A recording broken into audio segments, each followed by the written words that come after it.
but it's good to be with you and to see most of you in the room. I'm sure, as Cam told you, my name's Todd Godfrey. I'm contracted legal counsel to the league. I work in the law firm of Hayes Godfrey Bell. Our law firm has existed since the late 60s in one form or another. And since that time, the majority, if not, 95% of our work has been in the representation of local government entities. I joined the firm in 1996, and since that time, that's been more than 95% of my practice. It's what I do every day.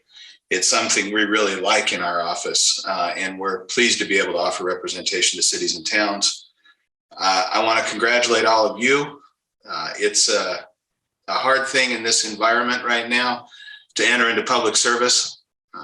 I appreciate very much the conviction and the passion that leads you to do something like this. I don't think it's easy. My predecessor at the league, Dave Church, used to look at gatherings like this and say, there's 7 or 8 new criminal felonies that you weren't eligible to commit that you are now as elected officials. Congratulations, good for you. But it's a big commitment, and we understand that. We see how difficult it can be. We also see the benefits of service in local government. Service at the state or the federal level is significant and important, and it makes a big difference. But what you do as local elected officials, you will be able to see the results of on the ground very, very quickly. And you have a significant ability to impact people's lives with decisions you make and things you do in very real ways. And that's a great thing, but it's a big obligation too. And we understand that, and we appreciate your willingness to serve. I'll start out today. I've been asked to cover sort of the powers and duties of cities and towns and your role as local officials in the administration of those powers and duties, talk a little bit about forms of government. We'll touch today on the Open and Public Meetings Act and the Ethics Act of the state. During this presentation, it's helpful for me if you ask questions as you have them. You won't throw me off. You won't upset sort of the order or the flow of the presentation. As you have questions, I encourage you to ask them. I don't know how they're going to handle that in the room there. The league staff will get a hold of me, or if you speak up, my suspicion is I'll be able to hear you. But I encourage you to do that as we go. We start out in this state by acknowledging that our state constitution requires our state legislature to provide by statute for the incorporation of cities and towns. We are, as cities and towns, creatures of our state legislature. And our state has answered that constitutional mandate in Title 10 of the state code, which we refer to as the municipal code for the state. In the municipal code, the state has sort of set out a basic blueprint for the formation of cities and towns. But the state itself hasn't formed any cities or towns. People do that at the local level. Cities and towns are incorporated by people at the local level, not by state officials. And as you think about that, you kind of wonder, maybe many of you are in fairly newly incorporated cities or towns. But the question, I think, that arises from this circumstance is, why was my city or town created? Why were we organized as a city or town? There are a number of communities in the state that aren't formally incorporated. They're wonderful places. Why was my city or town formally incorporated? What was the purpose? Dave Church, my predecessor, used to joke that when West Point was incorporated, they really should have named it Not Roy. And sometimes we do incorporate a city or town for the purpose of establishing a separate identity. Sometimes they're organized for the purpose of providing some kind of significant and critical municipal service. Sometimes a single issue will lead to a kind of an underlying movement that will lead to incorporation. It may be a land use issue. It may be some other kind of a governance issue. But as you sit back and enter your service, I think it's helpful to kind of wonder, why was my city created? If you're well past that, if you're one of those communities that's existed in this state for 100 years, maybe the question is, why do we continue to exist? And what's our purpose now? As I think about cities and towns, and in the 25 active years when I've been acting as lead counsel for cities or towns, I have sort of in my mind divided up the reasons for incorporation and existence of cities and towns into sort of three different areas. One, we've talked about the provision of municipal services. I think it's important for people in this day and age to be able to turn on a water tap and have it work, to be able to flush a toilet and have the dirty water go away, to have a street to drive on in front of their house. The provision of those type of city type services is significant, and it is a basic function of local government, of cities and towns. It's a critical part of what you do. I think the creation of a sense of community is probably more significant in the organization of our cities and towns than we recognize. Everybody wants a hometown. Everybody has a hometown, right? Logan is my hometown. That's where I was raised. I haven't lived there since 1987, but it's still my hometown in a lot of ways. Everybody wants a place to go to and identifies with some particular community. And as local officials, the feeling we create, sort of the atmosphere we create, that's a big part of your function as a local official. The third thing I think we do as local officials, and in my personal opinion, it's the least important of the three major purposes for cities and towns, is we govern and we regulate. We zone property and we regulate the development of land. We tell people how many dogs they can have. We talk about what kind of noise you can create after certain hours of day or night. All these things, these governing things affect our communities. But I will tell you, in my opinion, it's the least important of these three things we've talked about of why cities and towns exist. Government can be intrusive. And when we start to tell people what they can do on their property or how they conduct themselves, how they live their lives, we're entering into areas that are sensitive. And I think we need to be cautious. And so in my opinion, while as local government officials, city and town elected officials, you have the authority to do governing and regulating at certain levels, it's a place where we ought to enter into with some caution and think about what we're doing when we start to jump into those areas of regulating. So with those three purposes, general broad purposes in mind of what cities and towns do, why you exist, then we look back at the state blueprint for the creation of cities and towns. In the municipal code, the state has sort of set out different ways that you can draw the blueprint for your own city or town. Every city or town in this state is similar. None of them are exactly alike. You can find distinctions and differences in every community, but there are within the state code, I think generally 4 basic forms of government with some variation. The state defines one form of government as what we call consistently the council-mayor form of government. This is a form of government found in some of our bigger cities, generally, not exclusively, but generally. Ogden, Salt Lake, Taylorsville. The council-mayor form of government is a strict separation of powers government.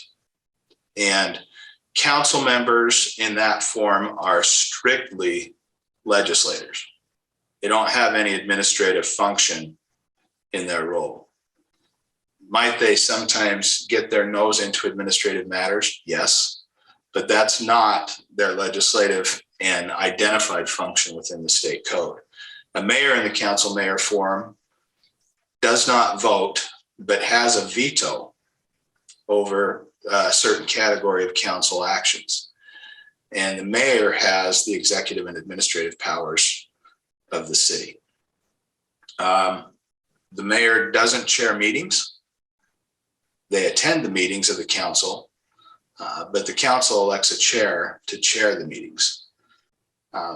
It's an interesting form. It is, like I said, used in a number of cities, but it's not the predominant form of government in this state.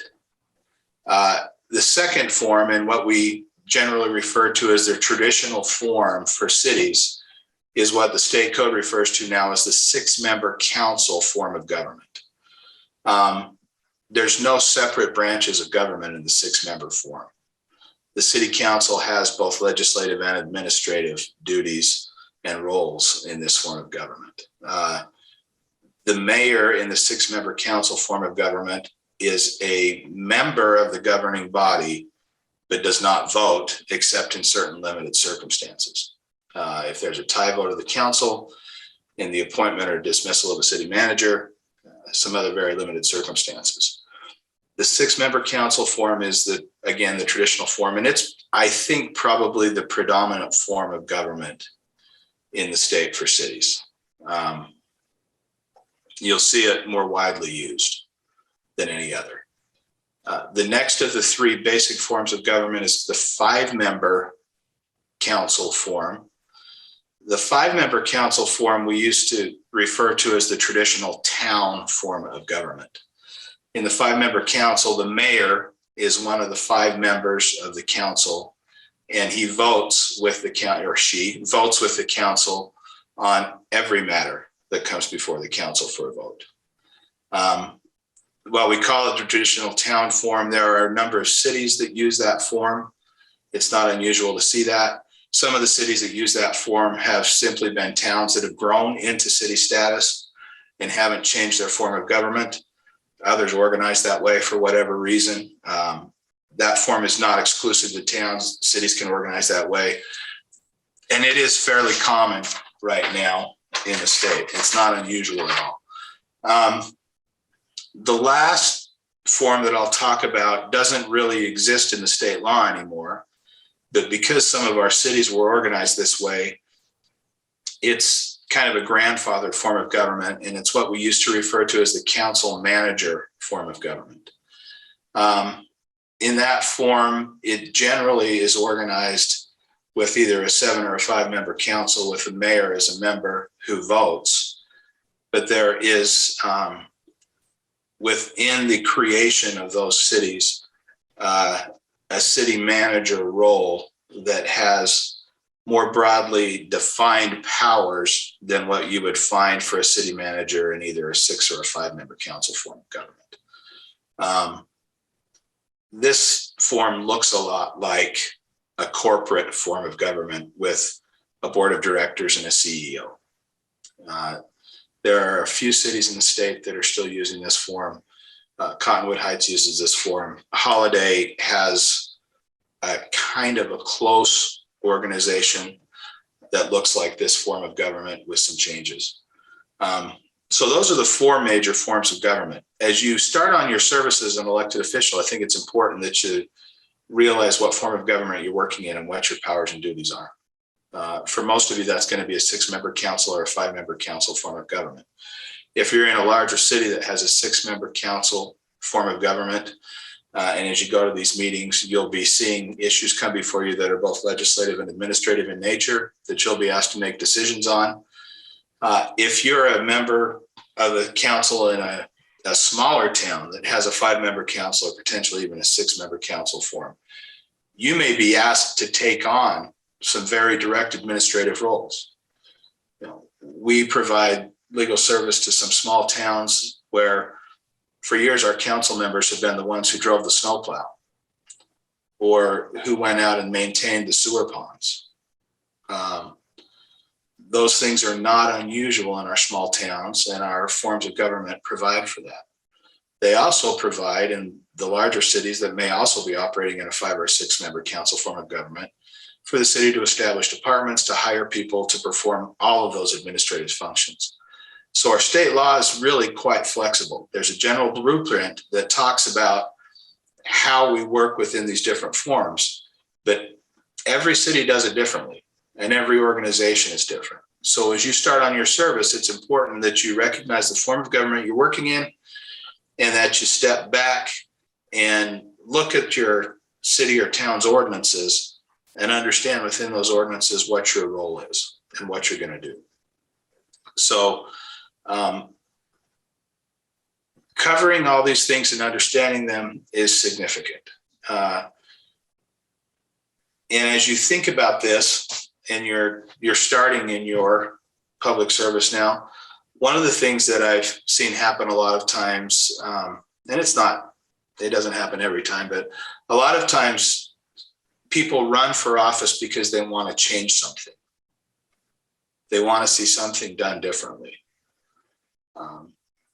If you're in that boat, and if that was your desire, it's important that you understand how you function in the council form and what your role is, so that you start to move in ways within your council and act in ways that you can accomplish the goals you have, or at the very least, you can work within the system to see how you might change what you think needs to be changed.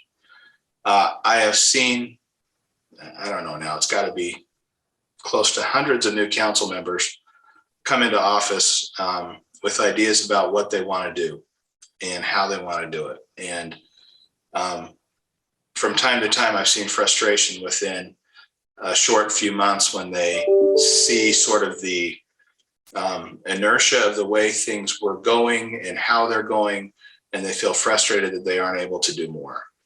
My advice to you would be to hang in there, keep working within the system. Expectations and understandings change, but if you're not able to do the things you want to do in the first couple of months, don't give up on those things. And you will find, working in any committee type role, there's a need to develop consensus to get things done that you want to get done.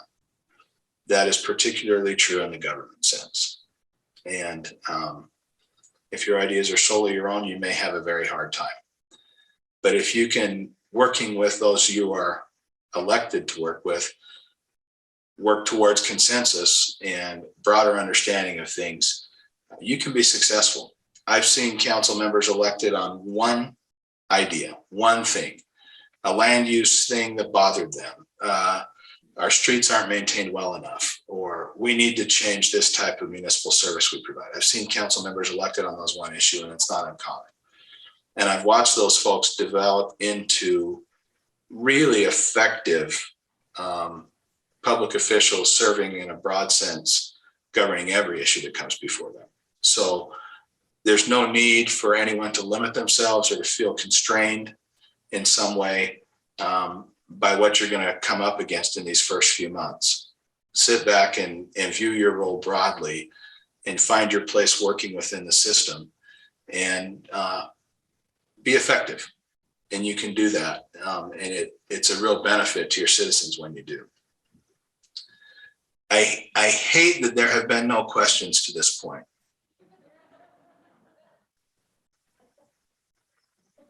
And I still see none. If you folks just want to listen to me all day, boy, you're going to get the dose that my councils get, and they don't like it. So I encourage you to pipe up when you have something. And again, you're not going to throw me off.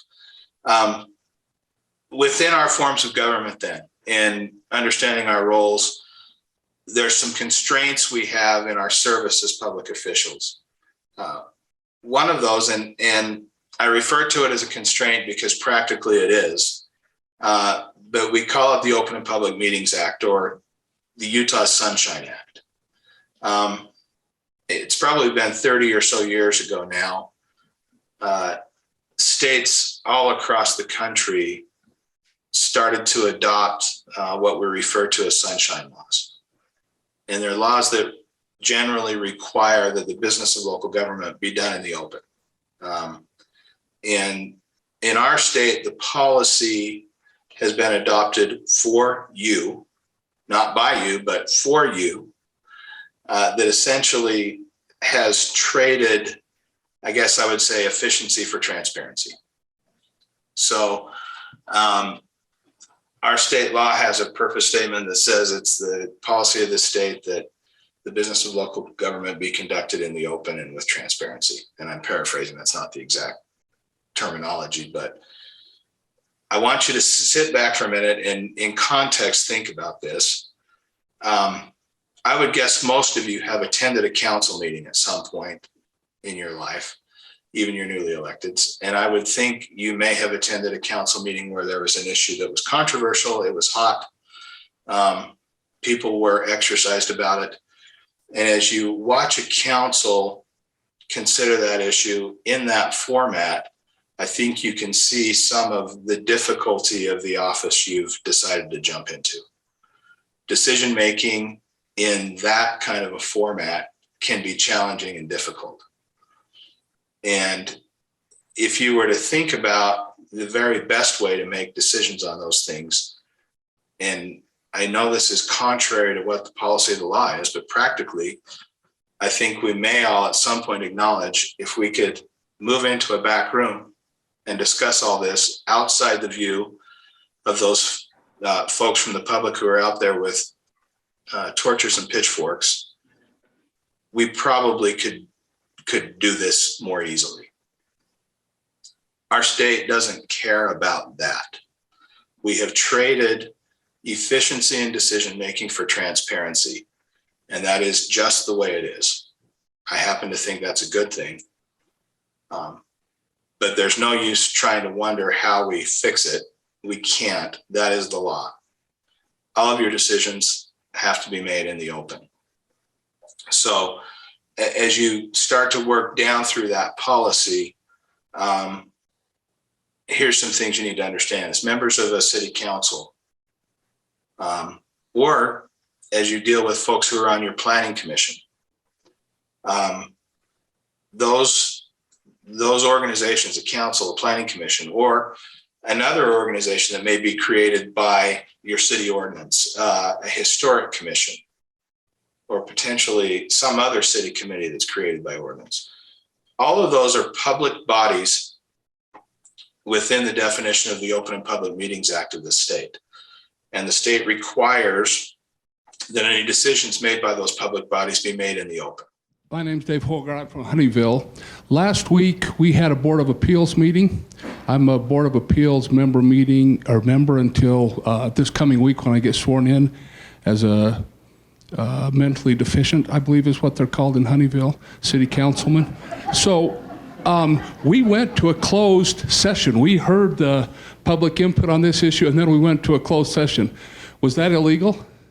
So the question about a closed meeting, every meeting of a public body is an open meeting until it ends or you close it. There are very, very specific limitations and restrictions on when you can close a meeting. And it isn't a situation where this is like one of those exceptions. This has to fall within one of those exceptions directly for you to close a meeting. You can close a meeting to talk about reasonably imminent or pending litigation and the strategy that the city or town will take in the litigation.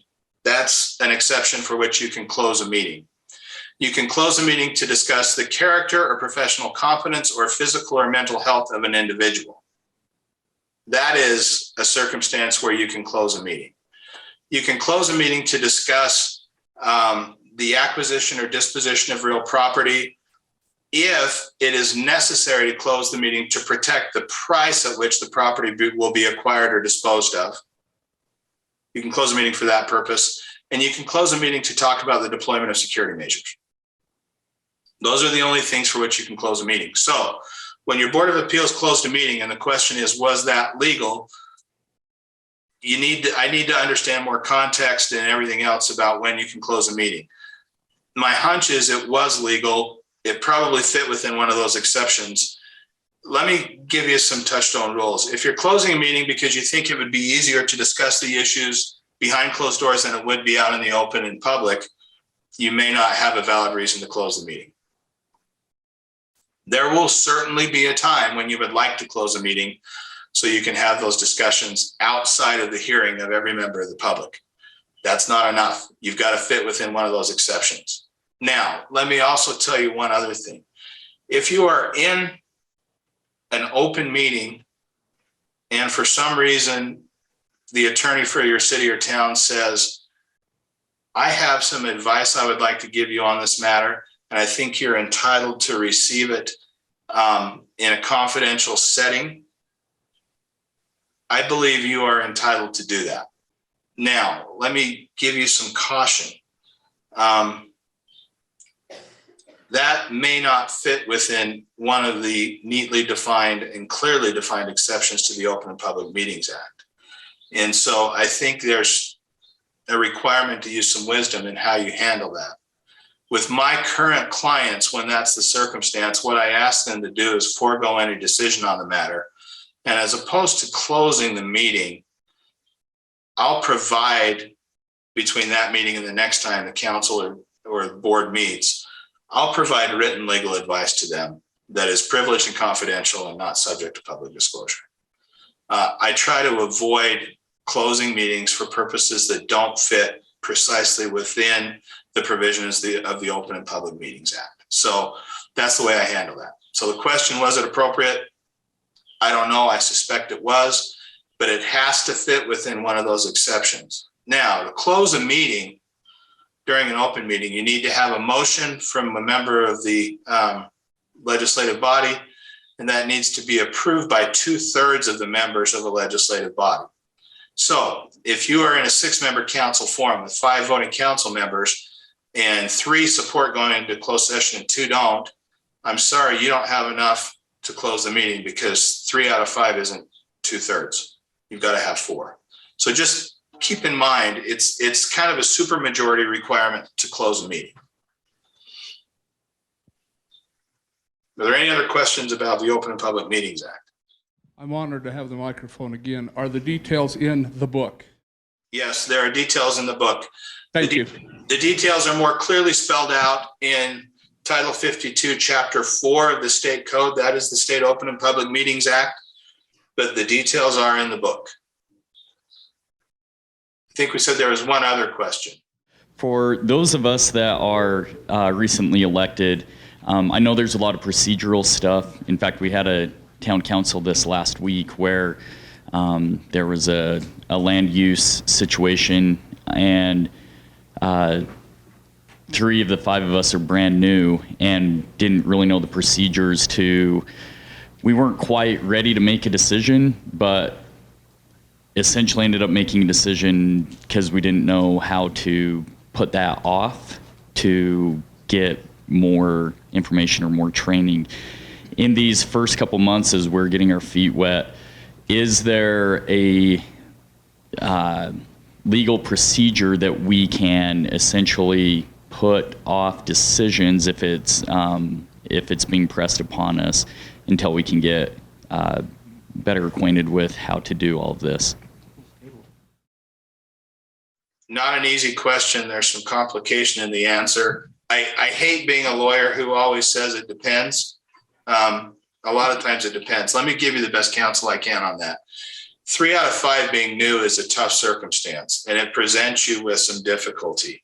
What I would tell you just at the front end, these are general considerations, not specific to the issue. The league's website has a lot of training materials on land use issues, and I would encourage you to avail yourself of that right away. Dive into that. We're not going to dive heavy into land use today at the kind of depth that I think would benefit you, but those league resources that are on the website are really valuable, really good, and you should stick your nose into those. I think they matter. To the specific issue of what can you do in the moment if you feel like you don't have enough background or enough information to make a decision on an application. The rights of the land use applicant are significant and substantial and have to be respected by local government. We sometimes get in the framework as elected officials of thinking, and this happens over time, of thinking we get to control the use of land. And that thinking makes me crazy, and it makes the hair stand up on the back of my neck. Cities and towns regulate the use of land, and regulation is far different from control. We have to respect the property rights of those folks who own the land and are trying to do something with their property. And the timing of a decision on a land use application is a significant consideration in a city or town's respective land use rights. So sort of indefinitely putting off a decision on something until we feel like we can get our arms around it, our feet wet, our grounding, can be a little risky, potentially, both practically and legally. So what I would tell you is you have a big burden, 3 out of 5 being new. The 3 of you have a burden to get yourself up to speed quickly. I think it's an obligation you have, and I think you ought to just embrace that and start seeking out those resources that will help you to understand your role. Now, all that having been said, if you've got an application that's been pending before the city for a month or 2 months, that's not in the broader scope really a terribly long time. If you feel like you need another 2 weeks to get a little better grounding and get your arms around something to understand an issue, I don't have a problem if an application hasn't been pending for an overly long time. And if there's certain criteria where a developer can ask a city or require a city to make a decision on an application within 45 days. That's called the ripcord provision of state law. Developers don't like to use that very much because the tendency is, and the thought is, if I make them make a decision quickly, the likelihood is they're just going to say no, as opposed to saying yes, because saying no prevents the land use mistake from the city's standpoint. It may cause them to incur sort of some legal exposure, but the likelihood is if I require that decision quickly, they're going to say no. So that in the background, if you've got something that's been pending for a month or 2 months, and you feel like you're being forced to make a decision before you have all the information and there's more you would like to know, a motion to continue something for 2 weeks is in most circumstances not out of the question and is something that probably is available to you. Now, I'm advising you without knowing the specifics. So this is broad and general, and you've got to apply these considerations to your specific case, but that's what you're going to see. That highlights an issue that as a newly elected official, you certainly have.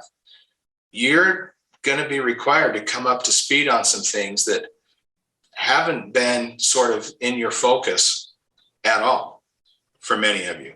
Some of you have been planning commissioners before you came to the council.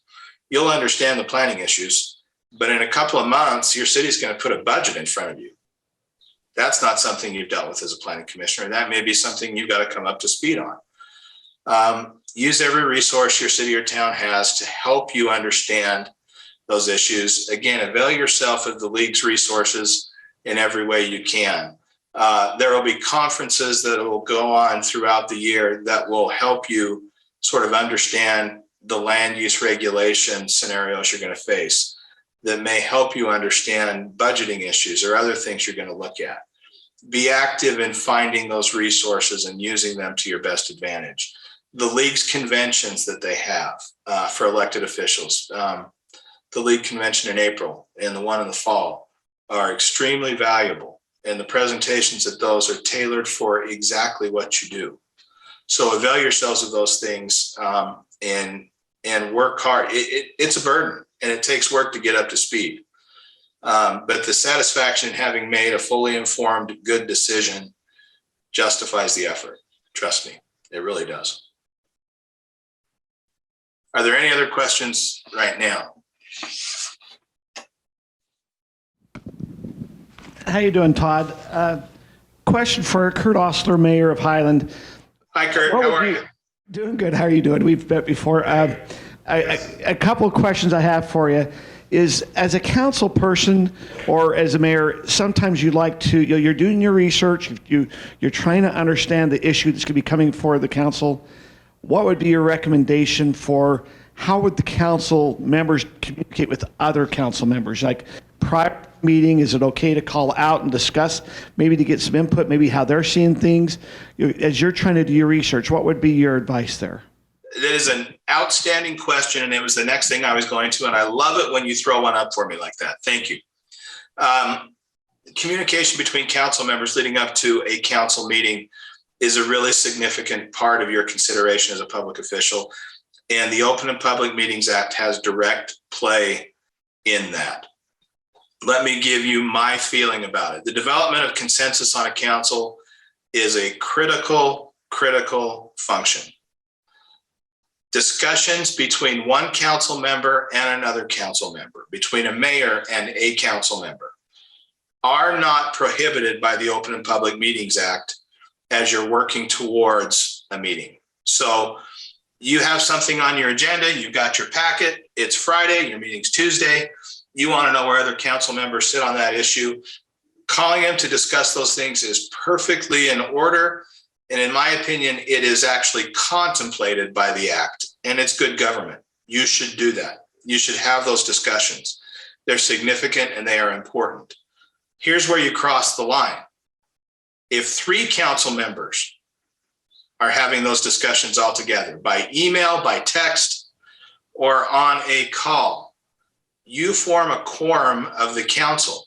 And in my opinion, if 3 of you are having those discussions together, you're doing it outside the provisions of the Open and Public Meetings Act. And I think you are violating the act, at least in spirit and probably directly.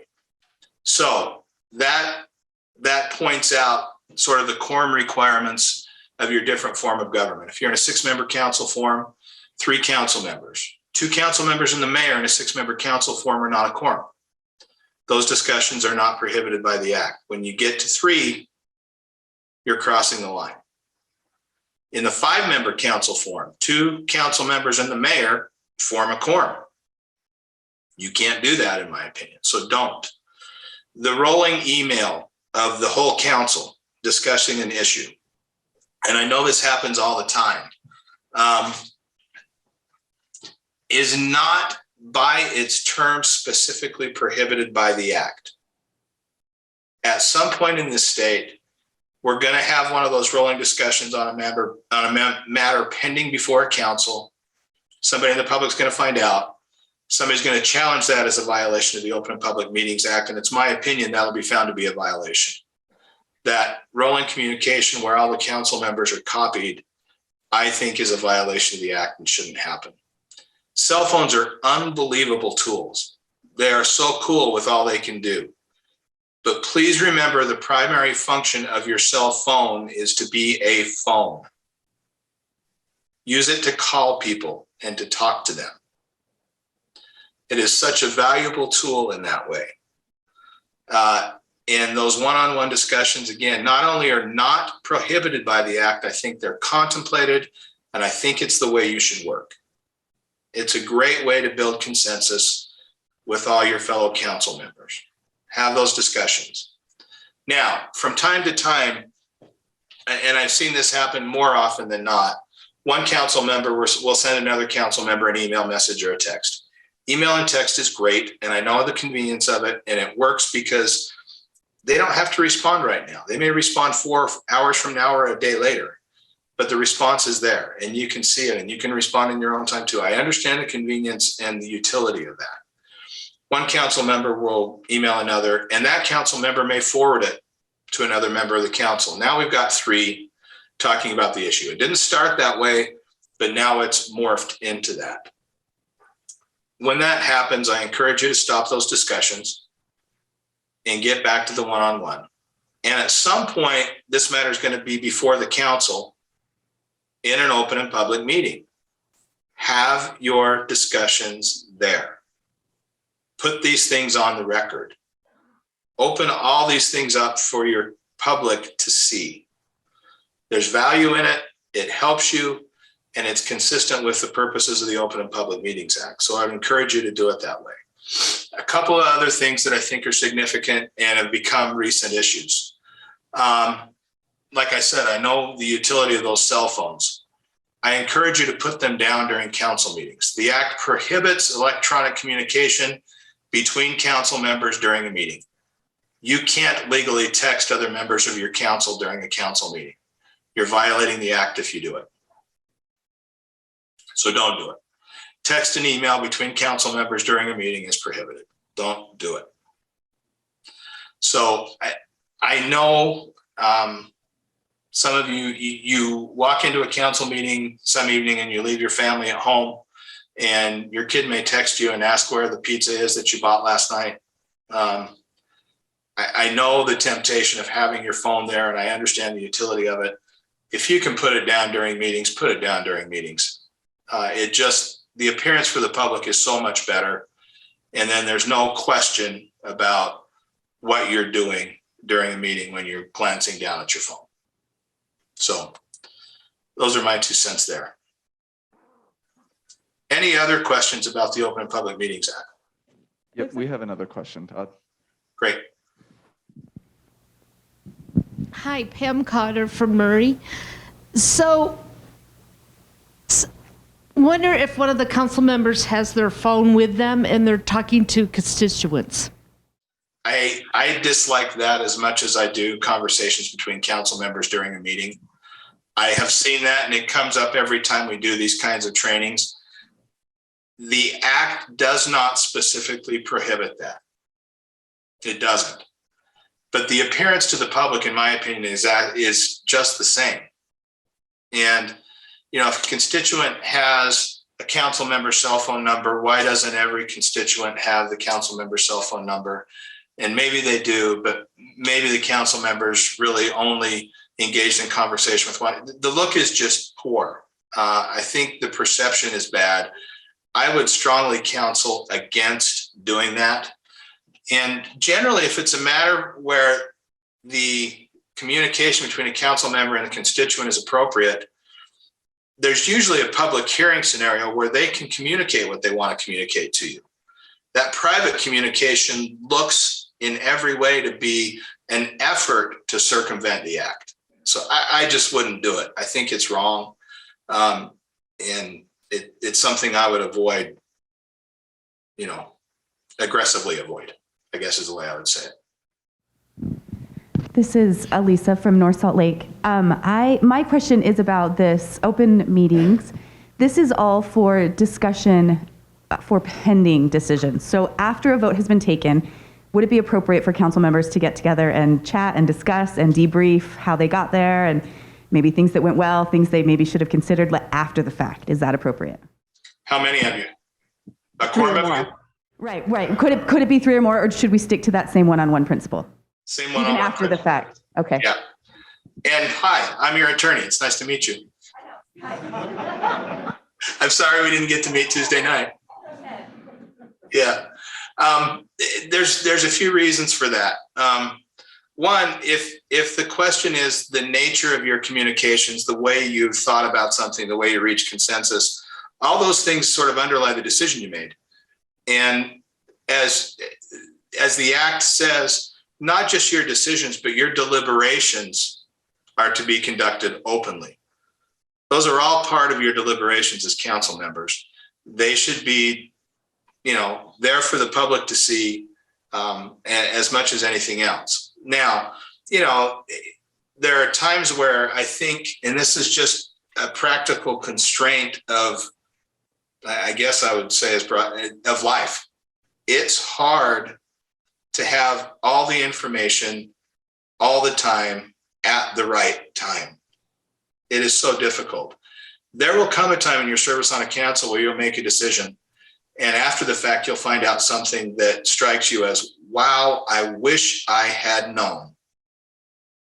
And your immediate reaction will be, how do I make sure that doesn't happen again? Right? Discussions of those things one-on-one between council members, council member to staff, all of those are appropriate. When you get to a point where you want to have that full discussion with the whole council, do it in an open meeting. What you're doing is highlighting for the public an effort to make your process better. It's painful for you to sit in front of the public and say, I wish I had known more, because that looks like a deficiency in your process, right? But I think the public is more forgiving of a circumstance where your effort is to say, how do we get better at what we're doing? So I think those discussions, even after the fact, should observe all the trappings of the Open and Public Meetings Act. We've got a quick question for you, Todd. Hi, Todd. Ken Pippin, Far West City. So this was an interesting question that came up over the summer during our election process. We had some residents that wanted to have an in the park, meet the candidates type of situation. Well, in that, there happened to be 3 of us that were on the council invited. Yeah. Is that in any way a violation of, we weren't really discussing with each other anything. We were discussing with citizens, but we were around each other, and I guess there was an opportunity to talk about something, but we weren't making any decisions or anything like that, so.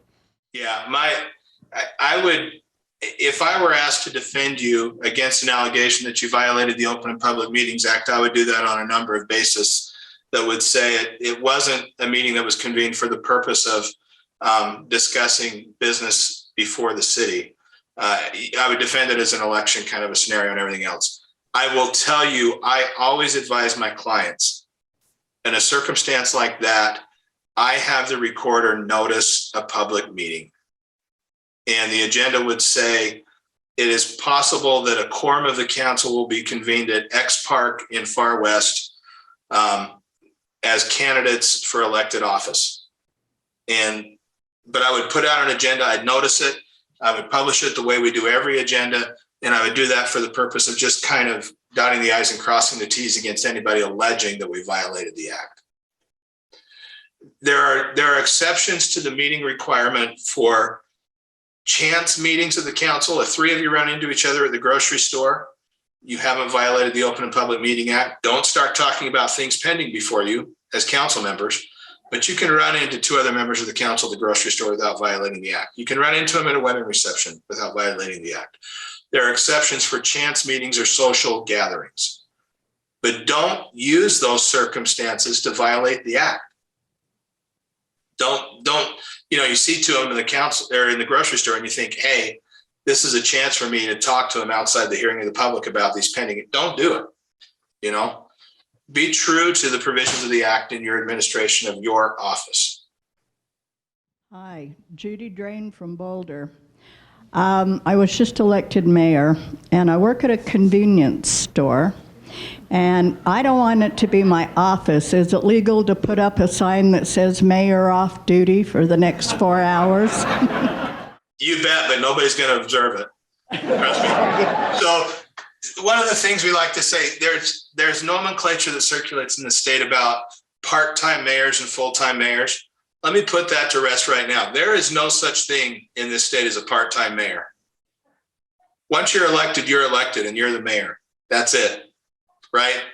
So I know, boy, mayors of small towns really get it too, don't they? It's tough. And working in a convenience store is a perfect opportunity for somebody grabbing their coat to want to bend your ear about something. I think a sign by the register that says, these are my office hours as mayor is perfectly fine. I don't think you should expect anybody necessarily to observe it, but it's perfectly fine. I'm back. I didn't introduce myself. Brett Peterson from Newton. So your language has talked about pending issues, like a quorum can't discuss pending issues.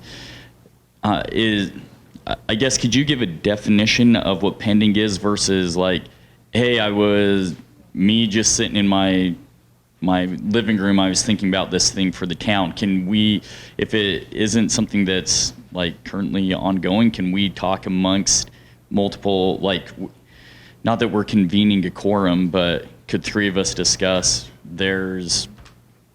I can't even think of an arbitrary situation, but can you maybe answer that? Yeah, I think we ought to put a stoplight by Ned's coming out onto Highway 89. Maybe we ought to change it to a light. Those kind of things. Nope. So if it's city business, if it's something that relates to the city, have those discussions one-on-one.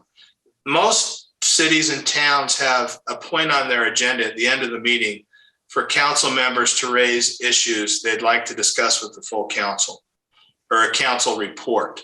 You have to observe the agenda requirements of the Open and Public Meetings Act, which says any substantive discussion of an issue should be on the agenda. But as a council member, if during that council report you want to say, I think we ought to talk about having a stoplight at this location, or I think we ought to change that two-way stop to a four-way stop, or I think our asphalt overlays aren't thick enough for the way that our roads are degrading during the winter with our plows, or, something like that. You raise that issue, the council decides if they think it's significant enough to put on an agenda, and in a coming week you talk about it. But if it's, if it relates to the city, and your quorum of you want to discuss it outside of the meeting, don't do it. Have those discussions one-to-one, and then one to another one, and then raise it in the appropriate format. City business has to be conducted openly and with transparency. Jordan Savage, Syracuse City. A quick question that we had in a situation that occurred recently where the city manager sent out a text to get information out quickly to the city council members, and specifically saying, hey, we probably ought to do a policy about this. And as city council members, we kind of started putting out our, saying, yes, we agree we should do this, and for these reasons.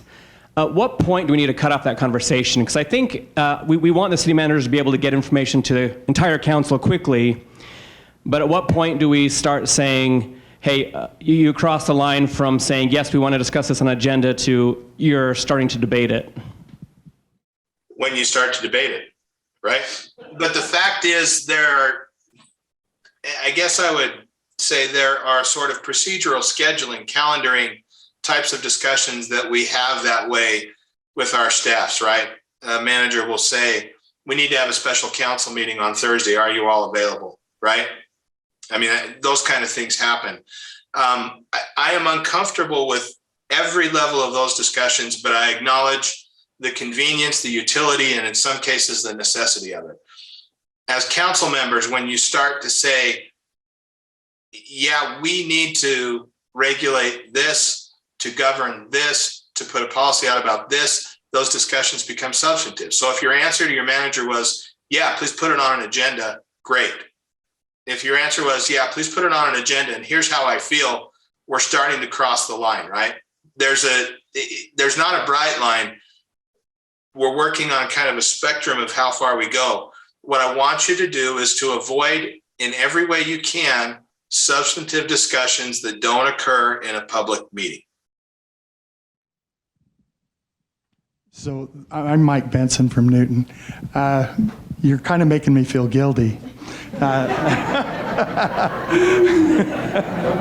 So I sent out an email to everybody in the council because we put together quarterly a newsletter that goes out to residents of the town. And I proposed that the outgoing members, that we give them thanks and appreciation.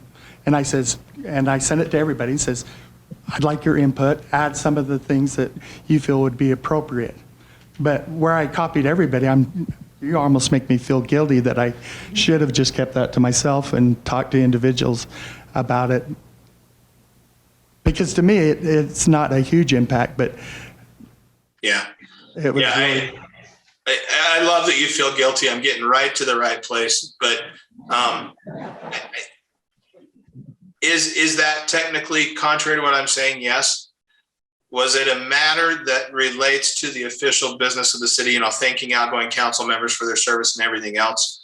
It's a public expression, and it would technically be better if folks sort of handled that on a respond to me separately. Don't copy all. Tell me what you think. I'll incorporate your ideas.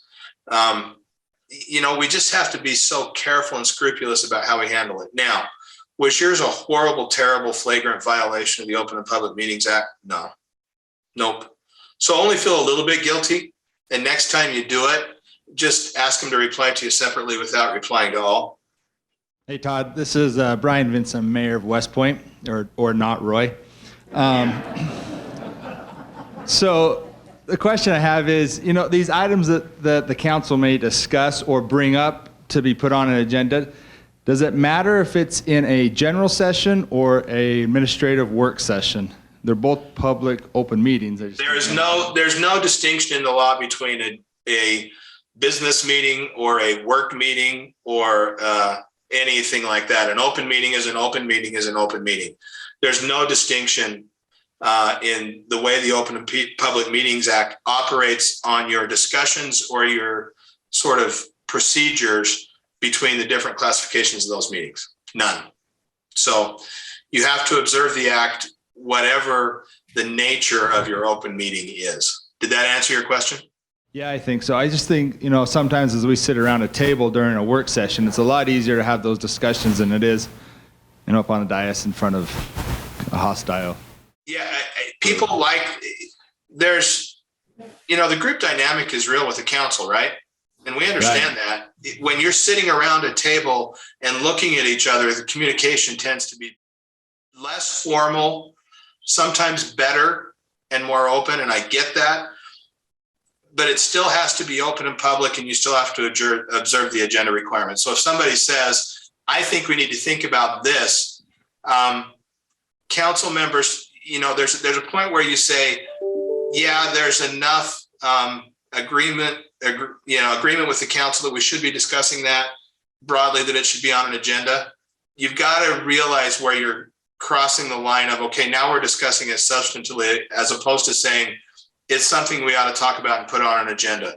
So just keep that in mind as you do it. But whether you're in a study session around a table or you're in, a more formal session on the dais, the rules are the same.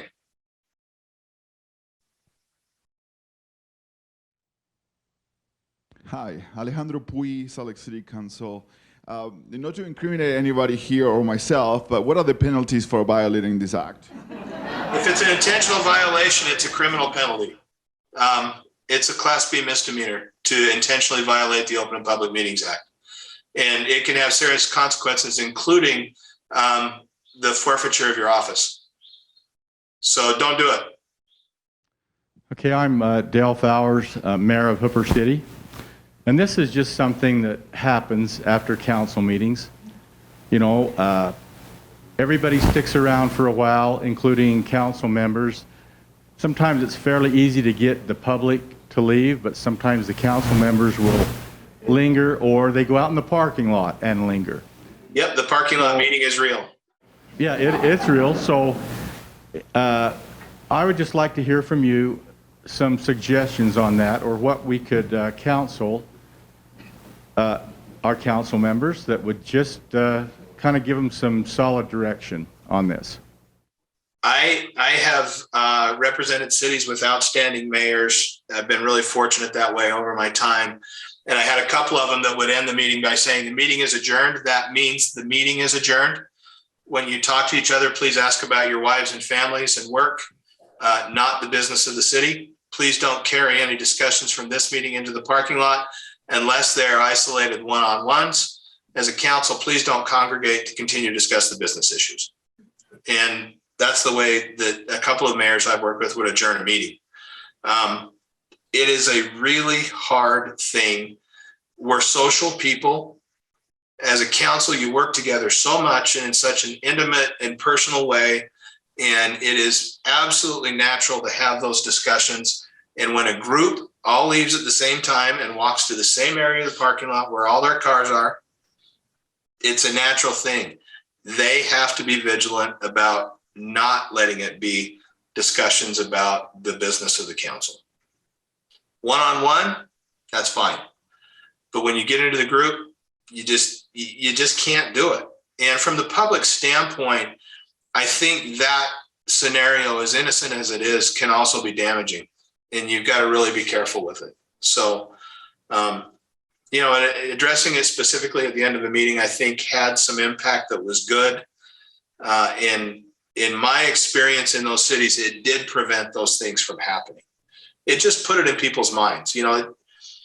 You start a council meeting at 5 or 6 o'clock at night, and sometimes you're ending at 10:30 or 11 or midnight.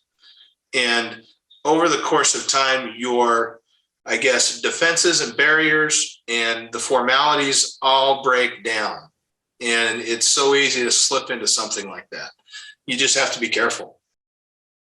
Mickey Wright from Torrey, Utah. The question I have is all of the council members also have essentially administrative roles like water, roads, all like that. We're in the process of building a new water tank. And fortunately, this was just before Christmas, so I wasn't yet mayor. 2 of the council members were there, and I was there going over the construction plans, what effect it's going to have on some roads and all that wonderful stuff. Had it been the 3 of us, should there have, I mean, was it a meeting and all those nice things? So if we, I'm sorry, go ahead. I was going to say, if we have an emergency with water, which hasn't happened in the last 5 years, and we have several council members there working on an emergency situation, to me, it seems like it's more important to deal with the emergency, and we'll figure out agendas and those things later. Yeah, so I've seen this happen a lot in small towns for a lot of different reasons. A flooding of a sewer pond where 3 council members show up because they have administrative responsibility over the sewer and over the road that it leads to. And because they're public officials and in a small town, that's what they do. They respond.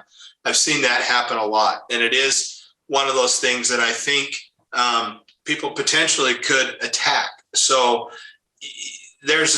I think in terms of dealing with an emergency issue, if it's a true emergency, the act is going to protect you in a lot of ways. And I personally, if I'm a citizen of Torrey and I know that there's an issue, some kind of an emergency issue with water, and 3 of my council members are up there dealing with the issue, as opposed to being upset that they may be communicating about it, I would be pleased that they cared and they were engaged and they were there, right? Is everybody in the city going to be reasonable that way and view it the same way? Probably not. So we need to make sure it's a true emergency situation and we're not using it as a matter of convenience to violate the act. Does that make sense? Hello, my name is Jean. I'm the new mayor in Virgin, way down in Washington County. And yes. I have a question that has to do with the use of collaboration software with writing ordinances and resolutions. In our town, the town is so small that we've traditionally written our ordinances and resolutions ourselves and then run them over to the town attorney and say, hey, check this out. What do you think? And so it will continue that way. So how do we use collaboration software and not violate the Open and Public Meetings Act? Difficult question, and I'm not going to have a real bright line answer for you. But if it's so you've got a document that everybody can weigh in on and put their 2 cents on, right? If that is happening, if that hits me in my office and on my own time, I get to review the document and put my changes in, and it's online for everybody else to see. When that document goes in the packet, if all of my input is highlighted and the public can see it, I think maybe that's the best we can do in terms of disclosing our sort of deliberation and where we are.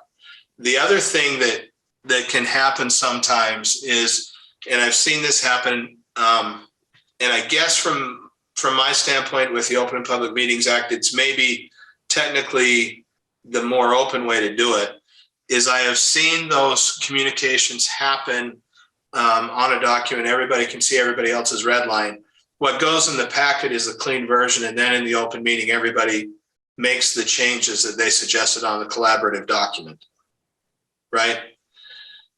That's burdensome, and it takes time in a meeting, and it's hard. But those are some considerations for you. What is important under the act is that your deliberations be public. However you choose to do that, I think it's significant. Is there an issue with using collaborative software? Yeah, unfortunately there is. And I know a lot of people do it. I understand that's what happens. And it's difficult in the small town where the town council is the administrative staff and you're doing all of it. What I would say is make sure every part of that is as public as you can make it. So. Good morning, sir. Jennifer Carver, Syracuse City Council member. How about social media? So he was talking about like if 3 of us happen to show up at once. Now, if we're talking about drainage and that comes up and we all, say myself and Jordan, another council member, are talking about a flooding in a specific spot, can we just take a video recording of it and just slap it on our city's page and be like, hey, we discussed this? Or is that like a no-go? So it's still public and we share it with everybody, our discussion, but how's that work?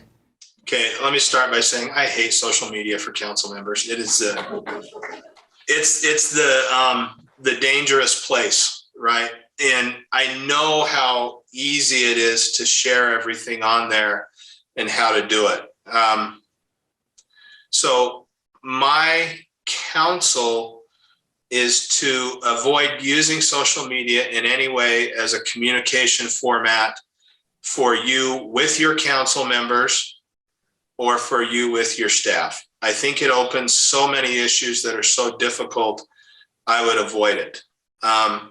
There are times where your citizenry engages on an issue on social media and a council member wants to weigh in. I get that. It becomes a really public kind of a discussion. It is open, it is transparent. And then all of a sudden, 3 of you are on the forum, right? And it just makes me uneasy and nervous. So I am, and I know this puts me in a really old school place, and I guess I don't mind being old school on this issue. I would avoid using social media to communicate among council members and with your staff. Using it to engage with citizens, I know occurs. I think you have to be remarkably cautious in doing that, because that easily engages other members of your council. And then all of a sudden, not only are you in an open meeting with all of your, a quorum of your council, but you're engaging with the public too. And there is a segment of the public that doesn't use the social media, doesn't have access to it, may not ever understand where the discussion is. It just doesn't get there. It's just a really tough thing. So Can I clarify for just a second? I mean, if we're there and we're having the conversation, can we record our conversation and be like, okay, this was a conversation that was had between 3 of your council members or 2 of your council members and the mayor? Because, if there's no public there, that we just want to make sure our conversation is available that we had.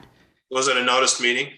No, if it's like an emergency or something where 3 or more of us end up in the same place. And if a conversation about the emergency that's happening, can we record it and be like, okay, this is what took place?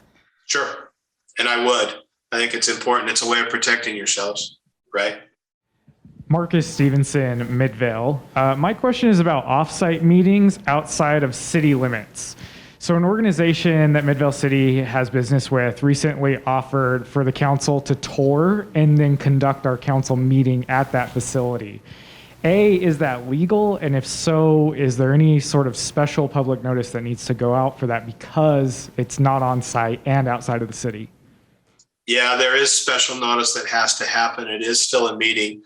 I'm going to plead ignorant on something I should know. I think our state legislature adopted a provision in the Open and Public Meetings Act a few years ago that disabled off-site, outside of the city meetings that are, you can do a site tour, right? You can go do that outside the city. But I think then conducting a regular city council meeting outside of the city, I think they may have prohibited that. I'll look at that and get with you, Mayor. I know your city attorney's familiar with this. The site visit thing is common. Councils do it a lot. I hate it because the record keeping is hard. It puts a burden on your recorders that's remarkably difficult, but it's practical, and I get it. Somebody's proposing a series of apartments in your city, and they're putting them in a particular place, and the density and the impact are significant, and you want to go look at a similar project and what it may look like and what the impact of it looks like on the area around it. I get it. And there's all kinds of reasons to have those trips. They put a real burden on your recorder, and the record keeping is hard. Whether the act prohibits a meeting outside of, a formal business meeting with other matters being considered outside of the city limits, I would avoid doing it. The site tour is a meeting, obviously, and I know that can happen, but a regular sort of a council meeting where you put other items on the agenda that may not be the consideration or the discussion about a related project, boy, I would avoid that. I think that's just a bad look. Does that make sense? Do you understand what I'm saying? Okay. Hi, Victoria Petro Eschler, Salt Lake City Council. So I joined a very collegial group. They all like each other, and I respect everyone. They're just really nice people in addition to being knowledgeable about, and what they do. So this past week, we had a constituent who called us literal supervillains, told us we didn't hear that enough, and called out one of my co-counselors in a very direct way, telling him he was a disgrace to his community and all these things. So my question goes to, afterwards when we're relationship building and I'm making a joke and create a logo for the literal supervillain squad, am I violating anything when I text it to him and say, hey, I think you're a pretty great person, and share it with other members of the council? Is when we do relationship building, especially in response to that negative feedback that we get during meetings, do we still have to be careful around that? Yep, send 5 or 6 texts instead of 1. Okay. You're going to get called lots of things. Literal supervillains is not one I've heard before. I've heard worse, but you'll be called lots of things. I'm sorry. You may address this later, and this may not be the right point, but what about public comments in public meetings? When does the agenda have to say public comment? Is every public meeting an opportunity for the public to comment? What's the legality? The meeting's open, but do we get the opportunity to entertain everything they want to say? Or are there times when they can't? You don't have to. Most cities start their regular business meetings with a public comment period. You're not legally required to do it. If you don't do it at some point during your council meetings, I think you are acting in your own peril. I always think it's wise on an agenda to give citizens a time at the front end of a meeting to comment on and address the council about any issues they may have.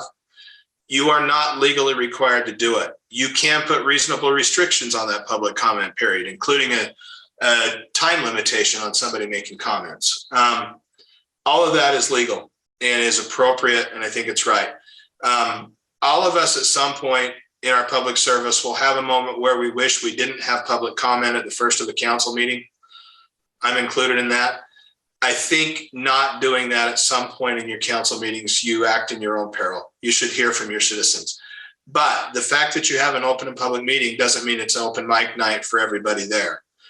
Public hearings, you have to hear from the public on items before the council that aren't public hearings. You do not have to hear from the council, and it frequently is in the interest of the good order of your meetings to not hear from the public on all of those things. It's important that you understand doing the public's business means establishing some kind of efficiency and order in your meetings. And you don't have to just randomly hear from the public on everything at any time. Hi, this is David Darcy with Camus. Just kind of a follow-up to the public comment. I've noticed that some entities, and the entity that I'm just now joining, when we have public comment, the council and the mayor do not engage with the public.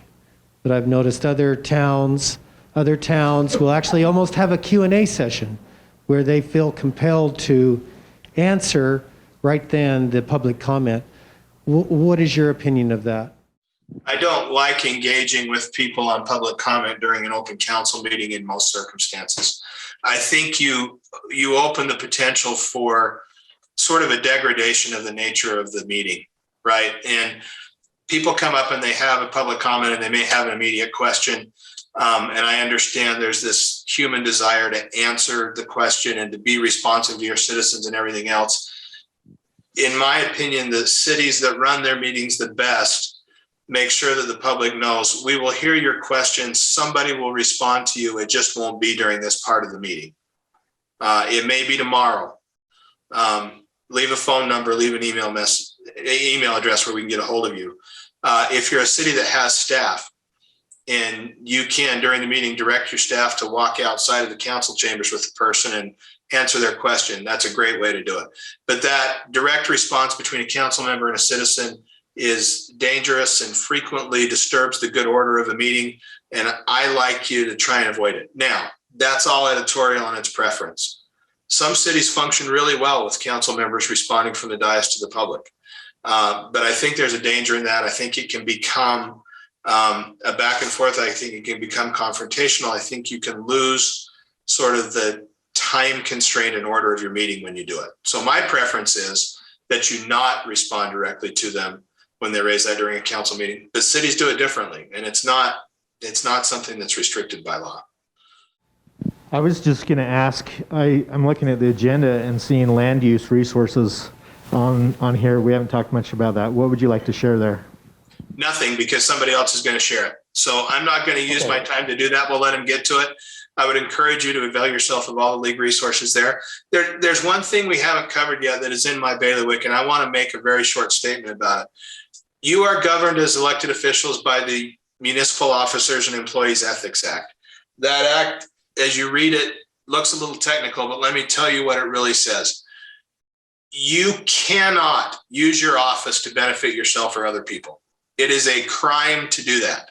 If you use your office to try and secure someone some kind of a benefit from the city, it's a crime to do that. You can't do it. It is a crime to sell your vote. I know how basic that sounds. It is a crime to sell your vote. Don't engage in that. Don't go there.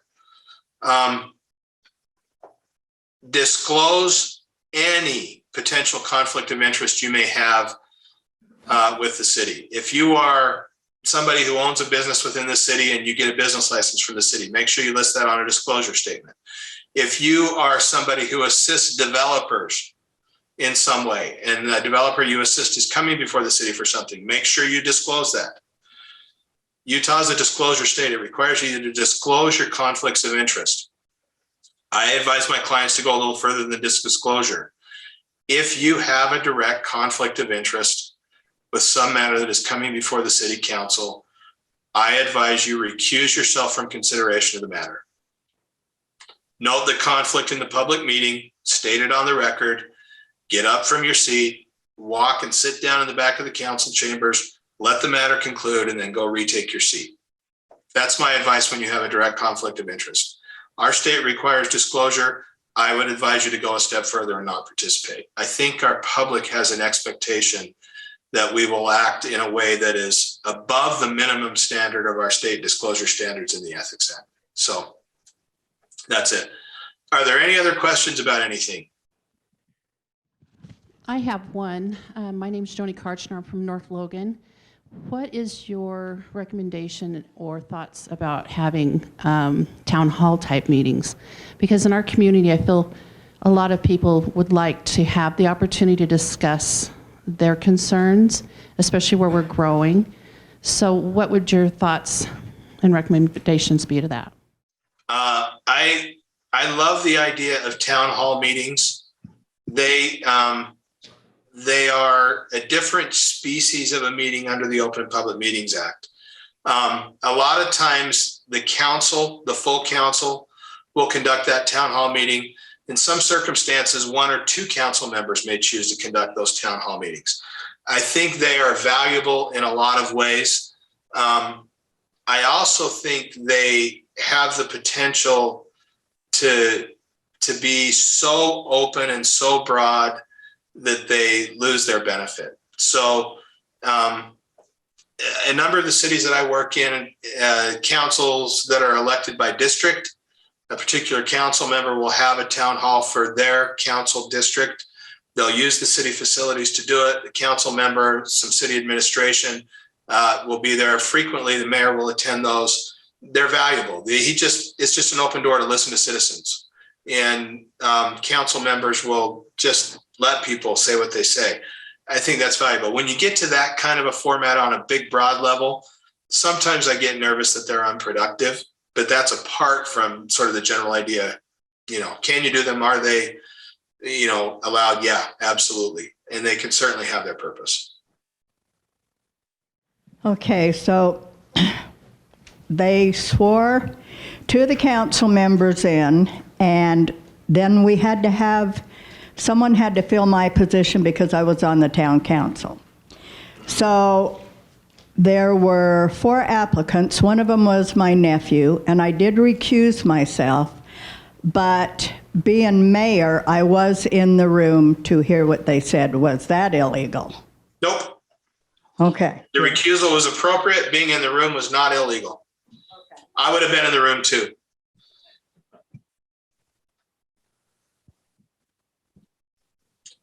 Okay, everyone, thank you. I wish I could have been there with you personally. I look forward to meeting you. It was great to be with you today in whatever format we could arrange.